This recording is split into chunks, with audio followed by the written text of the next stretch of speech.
Assalamu alaikum. The next question from chapter number 15 is how does control system maintain homeostasis? Let's see that what sort of relationship is existing between homeostasis and control system. जैसा कि हम अपने पहले lesson में पढ़ चुके हैं कि होम्योस्टेसिस वो फिनोमिनन है जिसके थ्रू लिविंग ऑर्गेनिजम्स अपने इंटरनल एनवायरनमेंट को within a narrow range maintain किए रखते हैं। तो इस होम्योस्टेसिस की मेंटेनेंस के लिए हर लिविंग ऑर्गेनिज्म में कंट्रोल सिस्टम डेवलप हुआ होता है और ये कंट्रोल सिस्टम बिल्कुल उसी तरीके से वर्क करता है जिस तरह से फिजिकल सिस्टम्स के कंट्रोल सिस्टम्स वर्क करते हैं। यहाँ हम फिजिकल सिस्टम्स के तौर पर रेफ्रिजरेटर्स को, ओवन्स को, एयर कंडीशनर्स को या आयरन को देख सकते हैं। इस स्लाइड में ये जो डायग्राम आपको नजर आ रही है, इसमें जो येलो बॉक्स है ये मल्टी सेलुलर लिविंग ऑर्गेनिज्म की बॉडी को शो कर रहा है, जैसे कि हम इसको ह्यूमन बीइंग कंसीडर कर सकते हैं।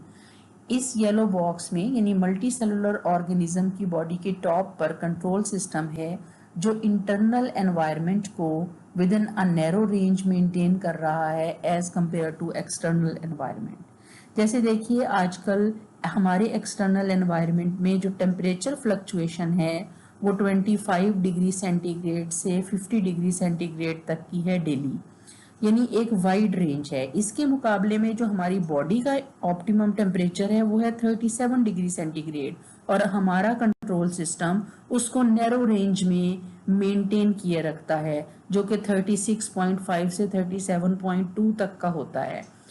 तो कंट्रोल सिस्टम एक्सटर्नल एनवायरनमेंट में आने वाली वाइडर चेंजेस को इंटरनल एनवायरनमेंट पर अफेक्ट नहीं करने देता। बिल्कुल इसी तरीके से देखें, ये जो दो सेल्स इसके बने हुए हैं, इन दोनों सेल्स में इनका अपना अपना कंट्रोल सिस्टम मौजूद होगा। मल्टी सेलुलर ऑर्गेनिज्म की बॉडी में जितने सेल्स होते हैं हर सेल का अपना अपना कंट्रोल सिस्टम होता है।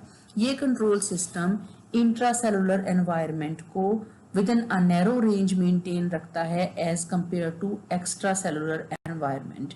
जो सेल के अंदर का एनवायरनमेंट है उसे हम इंट्रासेलुलर कह रहे हैं, जो आउटसाइड द सेल एनवायरनमेंट है with in the body of multi cellular organism उसको हम एक्स्ट्रा सेलुलर एनवायरनमेंट कह रहे हैं।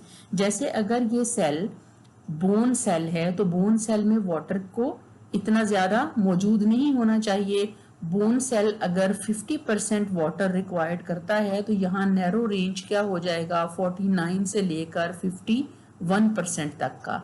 एक्स्ट्रा वाटर को एक्स्ट्रा सेलुलर एनवायरनमेंट में कंट्रोल सिस्टम रिलीज करवा देगा।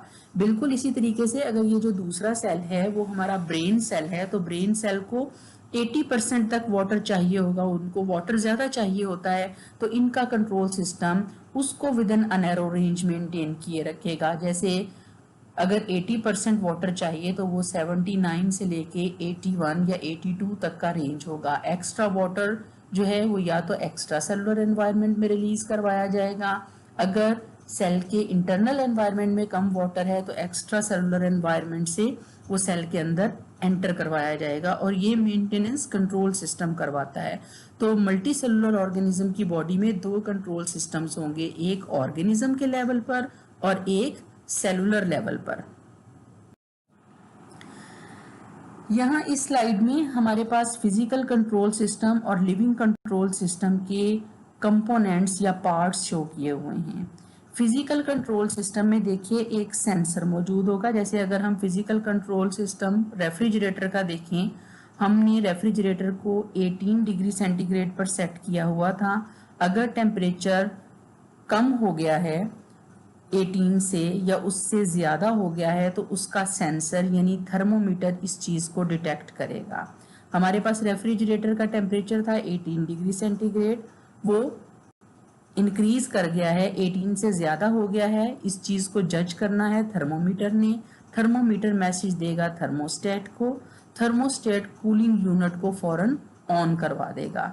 एज अ रिजल्ट टेम्परेचर दोबारा से 18 डिग्री सेंटीग्रेड पर मेंटेन हो जाएगा। बिल्कुल इसी तरीके से लिविंग ऑर्गेनिजम्स की बॉडीज में भी टेम्परेचर की मेंटेनेंस होती है। यहाँ भी 3 पार्ट्स हैं, 3 कंपोनेंट्स हैं।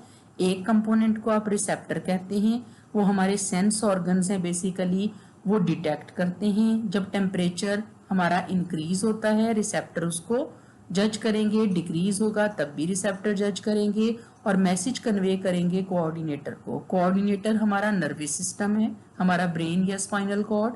कोऑर्डिनेटर ऑर्डर देगा इफेक्टर को, इफेक्टर यानी हमारे मसल्स और ग्लैंड्स हमारी बॉडी के टेम्परेचर को दोबारा नॉर्मल की तरफ लेकर जाएंगे।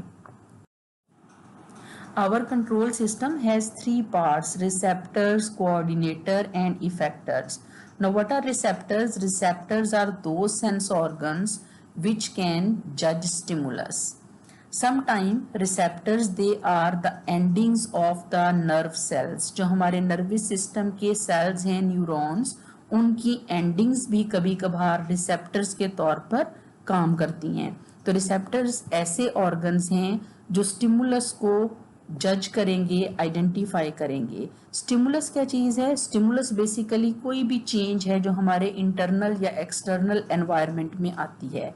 जैसे देखिए हमारे एक्सटर्नल एनवायरनमेंट में अगर टेम्परेचर इंक्रीज हुआ है तो इस चेंज को जज करने के लिए रिसेप्टर हमारी स्किन होगी। इसी तरीके से अगर हमारी बॉडी के अंदर ग्लूकोज का लेवल इंक्रीज या डिक्रीज हुआ है तो ये भी स्टिमुलस कहलाएगा। तो stimulus is any change in the external और internal environment of the living organism.